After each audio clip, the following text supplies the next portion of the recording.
মাশাআল্লাহ, সুন্নতের মহব্বত এটা। আল্লাহু আকবার। আমার সামনে দিয়ে আমার বাবার লাশ কবরে পৌঁছায় আল্লাহ আমারে সতর্ক করেছিলেন, এরে হাসান জামিল, এখন তুইও কারো না কারো বাবা, তোর সন্তানের সামনে দিয়েও একদিন তোর লাশ কবরে যাবে। আমি তাও সোজা হই নাই, আমার সামনে দিয়ে আমার মায়ের লাশ কবরে গেছে। আল্লাহ আমারে সতর্ক করেছিলেন, রে হাসান জামিল, তোর লাশও একদিন কবরে যাবে। আমি সোজা হই নাই। এইবার দাড়ি আর চুলের মধ্যে পাকন ধরছে। মানি কি? এরে বাবা মানি কি? ও মা মানি কি?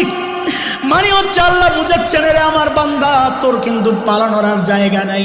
এইবার তোর শরীরের একটা অংশের মৃত্যু শুরু হয়ে গেছে, যে কোনো মুহূর্তে ডাক চলে আসবে।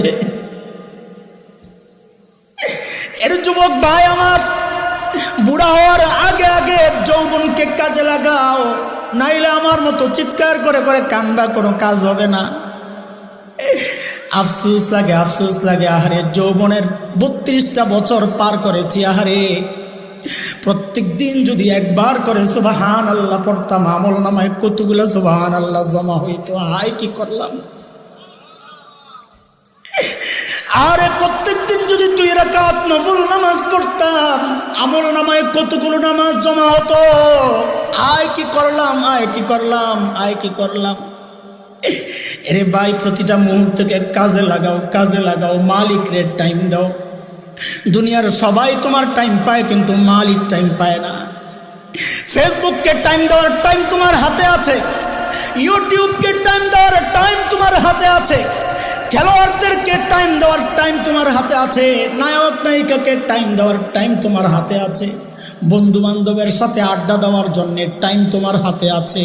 বড় আফসোস আর আফসোস যে মালিক এত এত নিয়ামত দিচ্ছেন, ওই মালিকের টাইম দেওয়ার সময় তোমার হাতে নাই। এরে জালিম, একটা গাছের দিকে তাকায়া দেখো, ওই গাছটাকে কি মনে হয় এমনি বুঝি দাঁড়ায় আছে? না না না, ওই গাছটাও দাঁড়ায়া দাঁড়ায়া মালিকের তাসবিহ পড়তেছে। একটা নিকৃষ্ট কুকুরের দিকে তাকায়া দেখো, কি মনে